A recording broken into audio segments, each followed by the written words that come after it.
Like, was this a good segment? Yes, yes, it was a good segment.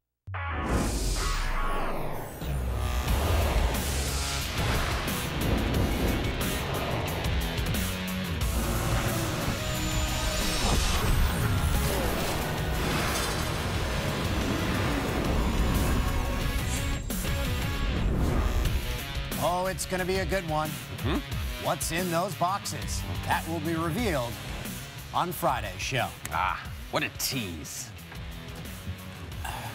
Producer Tim's in our ear. It's not Christmas. We open presents whenever we want. That's right. Yeah, it's Christmas every day on this set. Yes. Look Welcome at this festive things. Sports Center with Jay and Dan. Yeah, and it is Christmas for Jets fans because I'm telling you, Dan, they are off to their best start in their 35-game start in their franchise history. Right? That made sense. 20-10-5. Best 35-game start in their franchise history. Tuukka Rask had a season-high 37 saves. That guy loves it.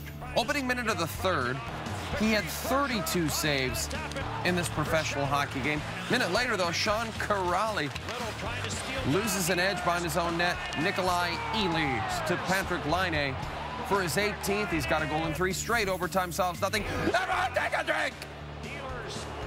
Ehlers off the post. Charlie McAvoy on his 20th birthday. Winnipeg has lost 15 of their last 16 games in Boston. Blues and Oilers. Edmonton trying to win 3 straight for the first time this season. Andre Sekera back from a knee injury, making a season debut. Watch this. Ryan Nugent-Hopkins loses his stick, gets kicked up to him. He catches it. Look at that stick trick. That's going to be in Friday's top 10. Talbot dives back, makes the stop. What a stop by Tal. Wow. Parayako beats Tage Thompson. Parayko. Tage Thompson, that was his first NHL goal. He's from Phoenix. Less than a minute later, scramble in front of the Blues net by Camilleri. He beats Jake Allen. Camilleri's 5th. Ties it at 1. Under 4 to go. Connor McDavid give and go with Leon Draisaitl. McDavid finishes his 13th. The Oilers come back and tie it at 2. Under a minute to play in regulation. Kajula. I'm butchering this highlight pack. You nailed it on Kajula there. The Oilers come back to beat the Blues 3-2. Edmonton was their 3rd straight game. That is a huge win for Edmonton. Ryan Rishaug tweeted about it. I love his tweets. Dion Phaneuf and Alicia Cuthbert, first child born on Thursday. And the Bolts gave him an early gift. And later, Bobby Ryan, who's credited for his 4th there, goes awkwardly into the boards, clearly in pain. Favored his right hand, played just 6 shifts the remainder of the game. Bolts come out firing in the second. It actually went off Tyler Johnson's shin and in. Top 10 shin and in on a future edition of SportsCenter with Jay and Dan. Cody Ceci, who celebrated his 24th birthday. Was it everybody's birthday on Thursday? Restores the lead, 3-2 Sens in the third. Kucherov has his 50th point as the Sens give up their 3rd lead of the game. So overtime solved nothing. Matt Duchene, Ottawa's 2nd shooter. Looking to even it a goal apiece. Goes to the backhand. Can't. Lift it over Vasilevsky. That gives Steven Stamkos, who, like Duchene, is a friend of SportsCenter with Jay and Dan, a chance to win it, and he goes upstairs, and Tampa's got 25 wins in the year. This is my redemption highlight package. Canucks Sharks, less than 2 minutes in. Jake Virtanen goes for a skate, throws it in front for Eric Goodbranson. Shot goes off Brandon Gaunce and in. That's his first goal since October of 2015, 95 games ago. Vancouver with a 1-0 lead. Joe Thornton coming in with 1,413 NHL points. San Jose power play. They move it around. Kevin Labanc spots Thornton, snaps it past Jacob Markstrom. Thornton ties Dougie Gilmour for 18th on the NHL's all-time points list. 1-all on Thornton's 6th of the season. Teams playing 4 apiece. Virtanen, he's got wheels. He scores! Canucks trail by 1. Joel Embiid was originally questionable for the Sixers game against the Raptors, but after morning shoot-around, probable. Then he hit pregame warm-ups and was ruled out, which is devastating for Sixers fans, but not as devastating as what DeMar DeRozan did to their team on the court Thursday night. Embiid's played 2 of a possible 14 games against the Raptors since he was drafted. DeMar DeRozan, criticized often for his three-point shooting, sometimes ridiculed. Shoot the three, DeMar, you're open. DeMar don't shoot three.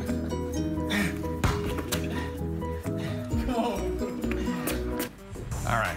DeRozan made 3 threes Wednesday in Charlotte and catches and fires from the corner.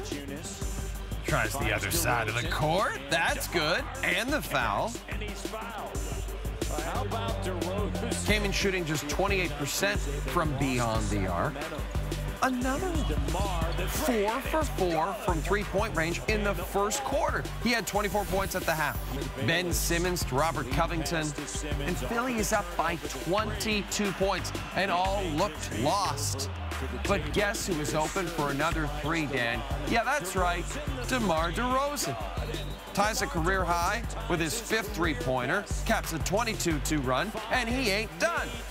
Raptors are red hot right now. 114-109 is your final score. When the NHL announced the name of the Metropolitan Division 4 years ago, at that time I thought, wow, what a garbage name that is. Now when I hear someone mention the Metropolitan Division, I think to myself, yep, that's still a garbage name. But you can't deny the parity. 6 points between 1st and 5th, and the Pens actually 2nd last in the division. They're playing the Jackets. First meeting since Pittsburgh ousted Columbus in last year's playoffs. Oh boy, this was a rough and tumble affair. Ryan Reeves sends up Lucas Sedlak. Same period.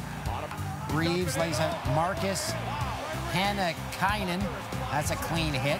Sedlak, I don't like that. Tries to fight Reeves. Reeves says, you want to really do this? Here's what I'm going to do to you. Big period by Reeves. Late second, the Pens are down 1-0. Yevgeny Malkin. Chance in front. Sergei Bobrovsky. Got a leg on it. After the play, Malkin and Nick Foligno share a couple of big blows, and guess what? It's on! Malkin and Foligno. Seconds to go in the second. Pens buzzing. They can't beat Bobrovsky. After the period, Boone Jenner cross-checks Jake Gunsel up high. He got a game misconduct. Sidney Crosby takes a couple shots. A fight ensues between Crosby and Seth Jones. They both got double minors, but still, it's Crosby fighting. Let's fight, take love. Let's fight, take love. After a too many men call on Pittsburgh, Artemi Panarin, the bread boy. Bread man? Bread man. Oh, bread boy. His son will be the bread boy. This game needed a shootout. 4th round. Win a wild one. Wow, great game. Tensions brewing at Habs practice on Thursday. See why teammates Andrew Shaw and Joe Morrow got into it. Next.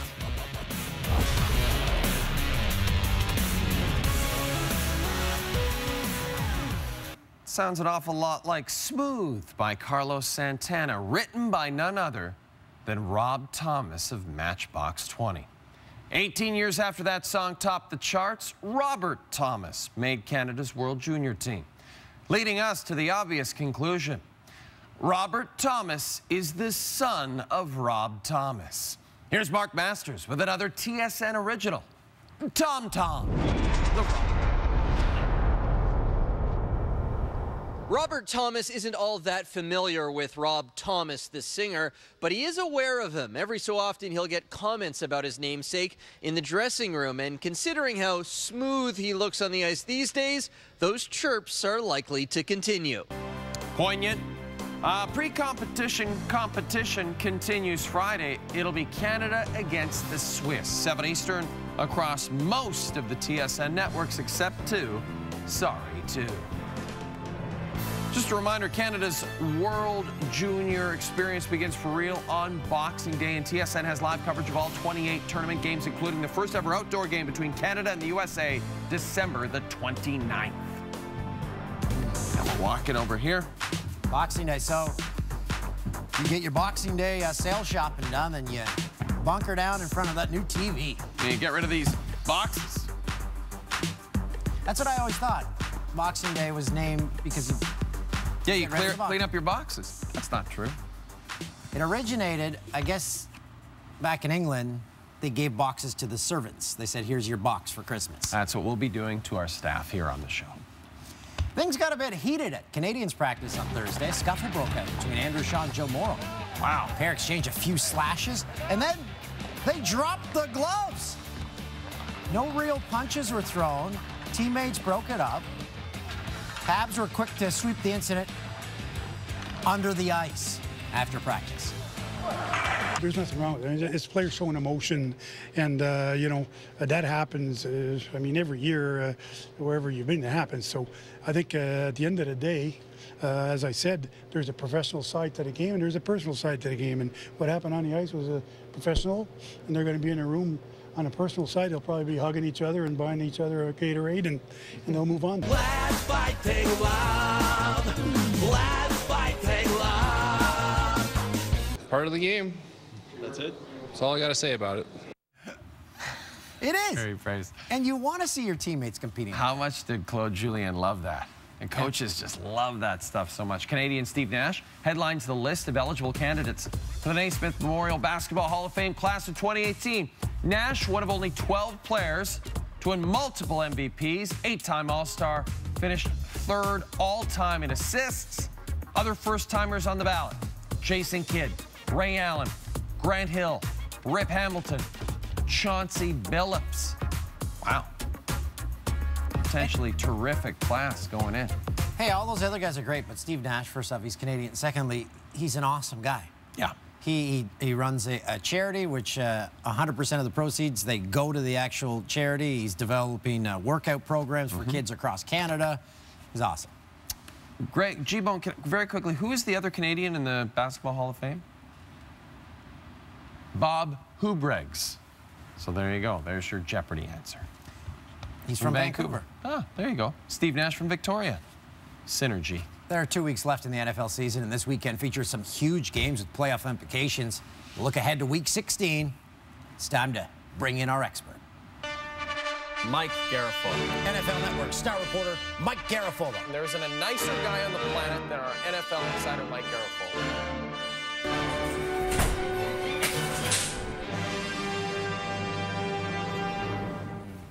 Leaving me out of the game, as always. Always. Mike Garafolo, Mike, Seahawks, they were fined $100,000 for violating the concussion protocol regarding Russell Wilson. Now, lead us through the steps that led the league to this fine and how it affects the rest of the league moving forward. Well, what happened was they sent Russell Wilson to the sideline. The official said, you look like you took a shot there. We need you to get checked out. The problem is that message was lost somewhere between the officials sending him to the sideline and him getting to that blue tent there. He went in there for just a second, comes right back out. So that's what the problem was. They did not follow the protocol. In the end, he was checked after that. Turned out he had no concussion, just took a shot to the jaw, but that's not the important part. For the NFL, it was about following the protocol, and actually, because of this, the protocol changed. Now, if an official, a teammate, a coach, if somebody spots a guy on the field who took a shot to the head and they want him to get checked out, they actually have to walk him all the way to the doctor now so that the doctor knows this guy must be checked, and there's nothing lost in translation there. They're hopeful that this will clean it up not only for Seattle, but for other teams going forward. This is an interesting one. A ref used a piece of paper to confirm a first down in last week's Cowboys-Raiders game. The NFL, they've advised officials not to use cue cards to determine on-field rulings. So what do you make of this controversial decision? I don't mind it. My grandpa always walked around with a piece of paper writing notes and reading stuff off. You just need it as a reminder sometimes. Steratore is a guy who, even though he's a serious official when it comes to the rules, likes to have fun. And I think he was really trying to have some fun there, just didn't want to admit it after the game. You'll never see a ref use a index card like your grandpa used ever again, Dan O'Toole. I've never seen that before either. I like to keep a moleskin notebook to write down all my ideas, so maybe Gene will use a moleskin next. I know you do too. Well, Mike, I always have a card on hand. Like, was this a good segment? Yes. Yeah. Yes, it was a good segment, guys. You know. it really was. Mike, Merry Christmas, Happy New Year to you and your family. Thanks so much for joining us in 2017. We'll see you in 2018. Love being with you guys. Merry Christmas, happy holidays, happy everything to you and your families. Good guy. When we come back, it's the best of the worst in the Best Worst Award segment ever created. The worst of the Jannies is coming up next. All right, this is the Jannies. The Jannies, of course, are the best and worst plays of the day, but this is the best of the worst of the Jannies since we started the show. You get it? These are the worst plays. Like Scott Darling with the whiff. Playing center field for your Carolina Hurricanes and not doing it effectively. During the third period of a recent Jets-Panthers game that was very well attended, the smoke machine and the clock started going off. They had a malfunctioning smoke device that interfered with not much. That was the smoke monster from Lost. He's back, and he's a Panthers fan. Oh, Mark Trumbo. Slightly misjudged the Teoscar Hernandez fly. And then bobbles at the stand. Drumsy, come on. Raptors, Kings, Ben McLemore. No. Tried to get fancy. Now, that was a TSN turning point of that game because the Raptors came back and won that because of that dunk. You are right about that. You are right about that, Dan. After Jake Lamb hit a home run off Jeff Samardzija in Arizona, bunch of fans start chasing after it. Finally, I mean, this was just a mess. Just a comedy of errors. Finally, that guy got his hand on it, and he was winded. He was exhausted. Matthew Shinetti on the sidelines for a game between the Riders and Red Blacks, and he's got it. No, he doesn't. He doesn't. Incomplete. Yeah, that. Maybe wear a slightly larger raincoat. You've got a chance at it. Shooter, you blow it. Raptors were in Memphis recently before the game. Jack Armstrong of TSN spilled the water bottle. Very much a gentleman, insisted on mopping up and did a good job. Good old elbow grease. That's how they do it in Brooklyn. The flair for the dramatic. Macaulay's cool. Good guy. Well, we're going to take a break. When we come back, Tessa Bonhomme is going to be in the side seats. Yes.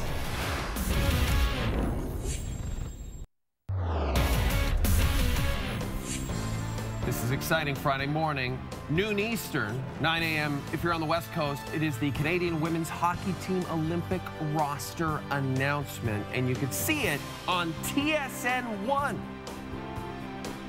And guess what? Joining us now in the courtside seats, Olympic gold medalist and TSN host Tessa Bonhomme. Tessa, you get close to the Olympics. You know what these players are going through. You know what they're about to endure.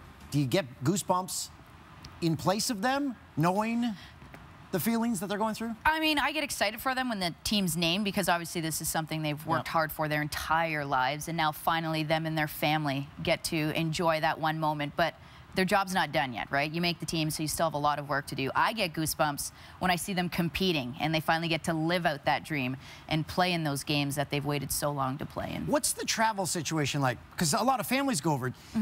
Do you bother helping them? You say, guys, you're on your own. I got this to deal with. Well, Hockey Canada does step in. We also have a great foundation called the Ladies First Foundation. Going for Gold was a golf tournament that also raised a lot of money. Pat McElhaney headed that one up. He used to actually work for Molson Coors. But yeah, there's a lot of people that reach out and help, but for the most part, Hockey Canada does step in and book their flights and make sure that they are put up in nice places and have tickets to the games and things like that. So your families, you don't really have to worry about them, and that's the point. They don't want you to have to worry about anything. Distractions are done. You won gold in 2010. Well, God, that was a great Olympics. It was so fun. And Vancouver was such a great kid. Like, do you think back to it often? Do you talk to your teammates often from that time? I do. When we see each other, obviously, we bring up some pretty fun stories and stuff like that. Yeah, because you guys got in trouble. We did. Often people bring up the cigars and the beers. Yeah, and a lot you of guys were awesome. You were fun. Everyone asks how it happens, and I always tell them it was nothing to do with me. It was my sister, Brittany, and my cousin Ryan, who actually called a cigar shop and said, "Can you deliver us cigars?" And they did. I love a person who sells their family out on national television. I love it so much. But we love them for it. Come on. No, it was amazing. I mean, dudes wouldn't have been called out for that same stuff. So Actually, some of the guys on the men's team were calling me afterwards, asking where did the cigars come from, because they wanted some. Of course. Okay, the World Junior Hockey Championship gets underway on Boxing Day. You covered Canada's pre-tournament beatdown of the Czechs on Wednesday in London. What is it, the Forest City? I don't know. Yeah, it is. Home of Jennifer Hedger. That's right. How good is this team? Is this just a blip while the Czechs were figuring out their roster? Is Canada really that good? I mean, obviously the Czechs didn't have their strongest roster out there. They're still trying to figure out what they're going to do. But the Canadians looked fast, and not just fast in terms of speed with feet, but fast in terms of the way they played, moving the puck. You just saw an example right there, quick tic-tac-toe. I feel like they already know where they're going to put the puck before they even get it. Not only that, they're aggressive, confidently aggressive, not only 5-on-5, but on their penalty kill. And I love that, because I hate when momentum shifts due to a penalty, and there's ways around it. And I think Coach Ducharme has done a fantastic job in teaching his team how not to lose momentum, even if they do get in a little bit of penalty trouble. Because remember last year's World Championship as well, there was some penalties that quite a few penalties that took place. So I like the way that they're aggressive. They don't slow down. They've actually had 2 or 3 chances on the penalty kill in London as well. So I'm excited to see what happens with this team. I think they got some pretty good jam. When these guys and women, when you step into a Team Canada environment, is it like nothing you've ever experienced? Because it must be another level. The way you're treated, the way they handle you, all that stuff. Yeah, well, these guys play for OHL teams or NCAA teams, so I feel like they're used to being treated relatively as a pro. But Hockey Canada obviously is a step above, and they do that on purpose, because they tell you when you put that jersey on, it's gold or nothing, and that's what you're here for. So they really hold you to a high standard, but at the same time, they also hold themselves to a high standard. Wait, do they actually say to you, Tessa, it's gold or nothing? Well, like, if you don't get gold, don't bother coming back to Canada. I mean, there's a gold lining on the maple leaf for a reason. Right. But at the same time, they're not walking in there going, hey, if you guys get silver, we're going to be really proud of you. Right. You know, and as an athlete, you're not walking in there thinking, you know, silver would be still pretty cool. You're thinking, I'm winning. Right. You were a great athlete, and now you're a better broadcaster than we have ever been. Like, how did you always want to do this? Was this something you always wanted? How did you get into this? Honestly, I have no idea. Well, I do. Basically, I was doing Battle of the Blades. I was trying to be a figure skater. I was posing. And who was your partner in that? David Pelche was. Poor guy, had to lug me around. I mean, Jamie Sallé's, what, 100 pounds soaking wet, and then I was wheeling 140 pounds, and he had to lift me up. But, yeah, Chris Hebb found me, saw me on TV, thought I was personable and thought I would do a great job. Andy Petrillo, who now works here, was actually leaving at the time to go to CBC. So he asked if I wanted to take her spot, and I figured, hey, I just moved to Toronto. I have to pay my bills, and why not? It's talking hockey. Can't be that hard. But it was. This is a tough gig. Well, what's your favorite? Because you're so great at the World Juniors, and now you're going to do women's and men's hockey at the Olympics, and you do a great job on SportsCenter. Is there something you like the best, or is there something you aspire to? Is there something you want to do that you haven't done? I feel like I've been able to dabble in a lot of things. You mentioned a lot of them. I love SportsCenter. It's fun because we get to be goofy and creative, and you get to cover all sports. But my heart lies with hockey, and especially female hockey. So I love covering the women's game.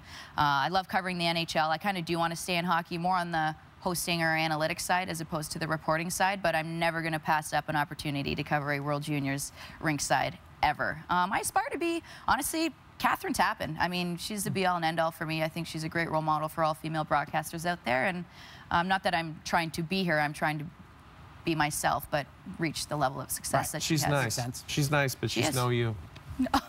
Oh, she's guys. no you, Bonhomme. Jeez, came here to get my tires pumped. I didn't know. It's 100% true. Well, enjoy the tournament. Enjoy your quick Christmas home, and thank you. Come back and visit anytime. Will do. This has been fun. You got to get on the road now. I do. Sudbury, I'm coming for you. All right. Clear the that road sounds like for a warning. Coming up after Leverkusen's Bayern Leverkusen's manager went all in with this. See, I can't even broadcast. We count down the worst dives in the SportsCenter Top 10.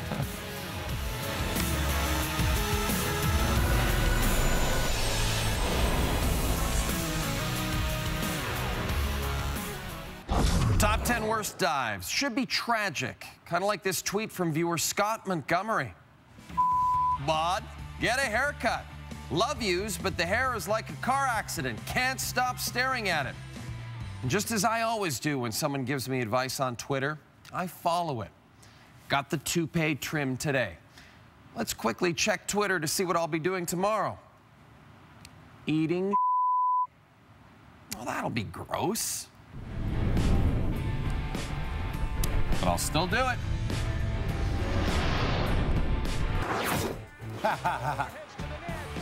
Flyers' Andy Delmar gets a stick up near Dominik Hasek goes down, tries to sell it. Guess what? He's trying to sell it. No one's buying what he's selling. This is theatrics by Dominik Hasek. Philippine Association basketball game. Mick Panisi tries to show off his acting chops. Thrown off his head. His delay lasts a little too long before he hits the floor. Panisi. Classic Panisi. How about classic Blandisi? This little tap in the back of the knee gets a penalty for embellishment.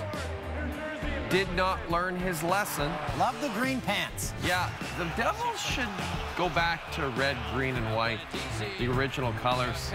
I don't see what's wrong with that. And then Blandisi a week later, another diving penalty. At number 5, bottom of your screen, Marcus Smart. He's that was like something out of the Matrix. Matrix. Need to watch that one start to finish still. The first one or the whole trilogy? Yeah. I'd just go with the first one and stop there. Okay. Filipino diving team, Dan. Southeast Asia Games had almost no experience, though. They got a couple of flips in. Right? Like, this is not... That's not great. But is the Matrix a Christmas movie? I would say no. Though I believe it came out around the holiday season. Hound Dog can check on that. I'm not sure. Just flying around. That's great. Chris Bosch, incredible here. Carlos Boozer gets the elbows up as he always used to do. I was totally off. Hound Dog says The Matrix came out March 31st, so not quite Christmas. Chris Bosch. Brian Carrasco, one of the strangest dives, grabs the opponent's arm, and he smacks himself in the face. I do that with my children all the time, and it makes me chuckle each and every time. That's a weird one. Oh, this is cool. That was a cool angle there. That was like The Matrix. You just basically are watching The Matrix right now. That's it.